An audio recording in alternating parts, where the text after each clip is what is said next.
YSR Congress party అధ్యక్షులు YS Jaganmohan Reddy event పాలిటిక్స్కి తెరలేపారా?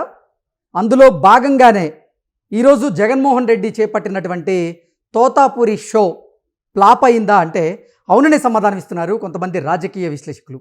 ఈ నేపథ్యంలోనే ఈ అంశం మీద మనం పూర్తి స్థాయిలో విశ్లేషణ చేసుకుందాం. ప్రస్తుతం మనతో పాటు ఉన్నారు ప్రముఖ రాజకీయ విశ్లేషకులు కృష్ణకుమారి గారు. మేడంతో మాట్లాడదాం. మేడం నమస్తే. మేడం, వైఎస్ జగన్మోహన్ రెడ్డి ఈ మధ్యకాలంలో ఈవెంట్ పాలిటిక్స్కి తెరలేపారని, అందులో భాగంగానే ఈరోజు ఆయన చేపట్టినటువంటి తోతాపురి షో అది ఫ్లాప్ అయింది అన్నట్లుగా కొంతమంది అభిప్రాయాన్ని వ్యక్తం చేస్తూ ఉన్నారు. దీని మీద మీ విశ్లేషణ ఏంటి మేడం? ఫస్ట్ మిరపఘాటుకి కళ్ళల్లో నీళ్ళు వచ్చినాయి. జీవితంలో ఇంకెప్పుడు గుంటూరు పేరు ఎత్తనం అన్నంత లెవెల్లో మిర్చి ఘాటుగా తగిలింది. అది అయిపోయింది. తర్వాత ఇక్కడికని అక్కడికని వాడెవడో ఎంతైనా నీ కార్యకర్త కావచ్చు, కానీ వాడు చనిపోయిన విధానం ఏంటి? సూసైడ్ చేసుకున్నాడు. సూసైడ్ చేసుకున్న తప్పని కాదు, దాన్ని నేనే ఎగతాళి చేయట్లా. అతను ఏం చేసి ఒత్తిడి తట్టుకోలేక సూసైడ్ చేసుకున్నాడు? బెట్టింగ్లు, పొలిటికల్ బెట్టింగ్లు. జనాల డబ్బులతోటి పొలిటికల్ బెట్టింగ్ ఆడి నువ్వు చెప్పిన దిక్కుమాలిన ఈక్వేషన్కి 30 ఏళ్ళు నేనే ఉంటా, 30 ఏళ్ళు నేనే ఉంటానంటే ఖచ్చితంగా ఈసారి గెలిచేది మావాడే అనుకున్నాడు. అనుకుని అప్పులు తీసుకొచ్చి బెట్టింగ్లు కాశాడు. గెలవలేదు. బాధలు తట్టుకోలేక ఆత్మహత్య చేసుకున్నాడు. వాడి విగ్రహం ఆవిష్కరించడానికి నువ్వు వచ్చావు. ఏమి సాధించాడని, అతను దేనికి ఎగ్జాంపుల్ అని నువ్వు అతనికి ఎలా విగ్రహం వేయించావు? ఆ ఈవెంట్ ద్వారా ఇంకొకరు బలయ్యారు.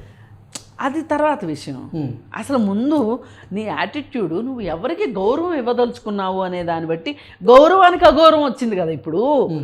ఇప్పుడు వైఎస్ రాజశేఖర రెడ్డి గారికి విగ్రహం పెట్టి ఈ బెట్టింగుల్లో డబ్బులు పోగొట్టి ఆత్మహత్య చేసుకున్నోడికి, అప్పులు ఎగ్గొట్టినోడికి, చాలామంది జీవితాలు నాశనం చేసినోడికి విగ్రహం పెడితే అసలు విగ్రహాలకి విలువ లేకుండా పోతుంది కదా. అసలు మా బాధ ఏంటంటే, ఎంతో కొంత వైఎస్ రాజశేఖర రెడ్డి గారి గురించి రాజకీయాలు తెలిసిన వాళ్ళకి ఆయన ఒక ల్యాండ్ మార్క్ పర్సనాలిటీ, ఆయన ఒక towering personality YS Rajasekhara Reddy అంటే. ఆయన్ని ఆషామాషిగా తీసుకోవాల్సిన పని లేదు. అట్లాంటి ఆయనకి విగ్రహం పెట్టి ఇలాంటి వాళ్ళకి బెట్టింగ్లాడి ప్రాణాలు తీసుకున్న వాళ్ళకి కూడా నువ్వు విగ్రహం పెడితే అసలు ఈ విగ్రహాలకి విలువేంటి? ఇది నువ్వు ఆలోచించాలి కదా. ఆలోచించట్లా. ఇవాళ నువ్వు ఈ ఈవెంట్ పాలిటిక్స్కి అలవాటు పడిపోయి ఈవెంట్ మేనేజర్ ఎట్లా చెప్తే అట్లా నువ్వు తైతెక్కలాడుతూ ఉంటే ఎట్లా అసలు? అదన్నీ అయిపోయినాయి. అవన్నీ అయిపోయాక చివరికి ఇప్పుడు ఎక్కడ చేరావు అంటే తోతాపురి మామిడికాయల దగ్గరికి వచ్చావు. తోతాపురి మామిడికాయలు కొన్ని సందర్భాల్లో విపరీతంగా కాపు వస్తే కోతకి కూడా వేస్ట్ అని చెప్పి చెట్టుకు వదిలేస్తారు. తోతాపురి పరిస్థితి అది. ఒక్కొక్క సంవత్సరం బాగా గాలిదుమ్ములు వచ్చి మామిడికాయల దిగుబడి బాగా తగ్గిపోయింది అనుకోండి, అప్పుడు తోతాపురికాయలకి విలువ వస్తుంది. ఎందుకంటే తోతాపురికాయలు ఇటు తీపిగాను ఉండవు, అటు పులుపుగాను ఉండవు, మధ్యస్థంగా ఉంటాయి. తోతాపురికాయలను ఏం చేసుకోవాలో అర్థం కాదు. పాపం అనడానికి లేదు. తోతాపురికాయలు అవి తీపి కాదు, తీపి మామిడికాయల కింద రసంకాయలు గాను, బంగినపల్లి మామిడికాయలు కోసుకుని తినడానికి పనికిరావు. ఇట్లా అని పులుపుగా ఉంటే పచ్చళ్ళు పెట్టుకుంటానికి పనికిరావు.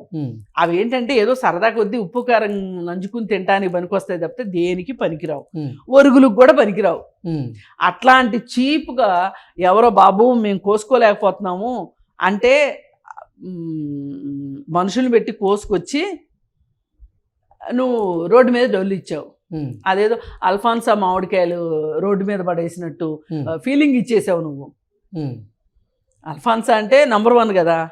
ఇప్పుడు వాటికి విలువ ఉంటుంది. ఏ కిలో 5,000 రూపాయలు ఉన్న మామిడి పళ్ళు కూడా ఉంటాయి, మీకు తెలుసు కదా.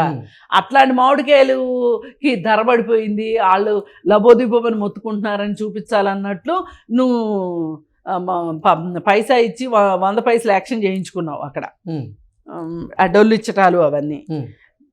ప్రతి సీజన్లోనూ టమాటా సీజను, మామిడి పళ్ళ సీజను, ఇట్లాంటి వాటిల్లో కొన్ని కూరగాయలు కూడా, ములక్కాయలు ఉంటాయి మేడం, విపరీతమైన దిగుబడి వస్తాయి. మార్కెట్లో విపరీతమైన సప్లై వచ్చేస్తాయి, అస్సలు డిమాండ్ ఉండదు. ఆ టైంలో ఏం చేస్తారంటే కాయలు కోసినందుకు కూడా కూలి డబ్బులు కూడా మిగలవని చెప్పి వాళ్ళు ఏం చేస్తారు అంటే వదిలేస్తారు చెట్టుకి. ఒక్కొక్కసారి ఇప్పుడు ఏదైనా ములగ తోటకి వెళ్ళి చూస్తే, మనం ఇట్లా చూస్తే కాయలు ఎలాడుతూ ఉంటాయి ఎండిపోయి. ఏంటి అంటే కొయ్యలా వాళ్ళు. ఎందుకు కొయ్యలేదు?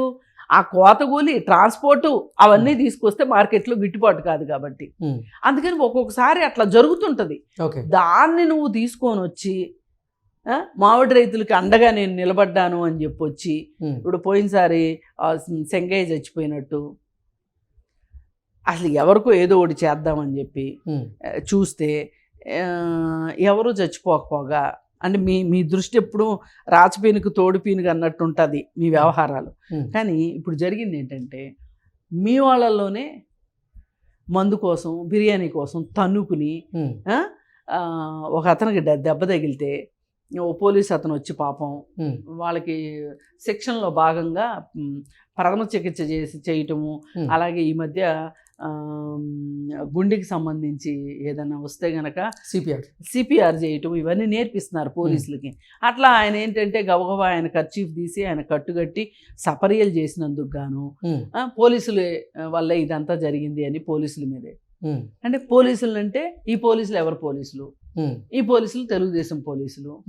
ఇప్పుడు ప్రభుత్వం తెలుగుదేశం పార్టీది కాబట్టి అనే అర్థం వచ్చేలాగా చేయటం. అసలు ఇవన్నీ ఎలా ఉన్నాయి అంటే, ఉడుకుమోత్తానంతో, కుళ్ళు బుద్ధితోటి తెలుగుదేశం పార్టీ గెలవకూడదు, చంద్రబాబు నాయుడు లీడర్ అయ్యాడు, ముఖ్యమంత్రి అయ్యాడు అని తట్టుకోలేక, అసలు ఈ 5 ఏళ్ళు ఆయనకి గనక అవకాశం దొరికితే ఆదిత్య 369 లాగా దాన్ని వెనక్కి తిప్పటమో, లేదంటే బాగా ముందుకు తీసుకెళ్ళిపోయి తను గెలిచే కాలం వచ్చేదాకా తీసుకెళ్ళి మళ్ళీ గెలిచి ముఖ్యమంత్రి అయిపోవాలన్నంత ఆశలో ఉన్నాడు తప్పితే వేరేగా లేడు జగన్మోహన్ రెడ్డి. అందుకే ఇన్ని జిమ్మిక్కులు చేస్తున్నాడు. ఎన్ని చూస్తే నిజంగా ప్రతిరోజు రాజకీయాలు పరిశీలించే వాళ్ళకి చాలా రోతగా ఉంది. ఇది పరిస్థితి. అందుకని దయచేసి ఆయన ఈవెంట్ మేనేజ్మెంట్ మానేసేసుకుని ఈవెంట్ల మీద పెట్టే శ్రద్ధ కన్నా అసలు నిజంగా ప్రజల సమస్యలు ఏమున్నాయి, ఈ ప్రజల సమస్యల గురించి పట్టించుకుంటావు, పార్టీని బలోపేతం చేసుకుంటే 2029లో ఈయనకి ఏమన్నా అవకాశం ఉంటుంది. లేదు అంటే గనక ఈసారి మట్టుకు మొన్న డబుల్ డిజిట్ వచ్చింది, ఈసారి సింగిల్ డిజిట్ వస్తుంది. Okay madam, thank you.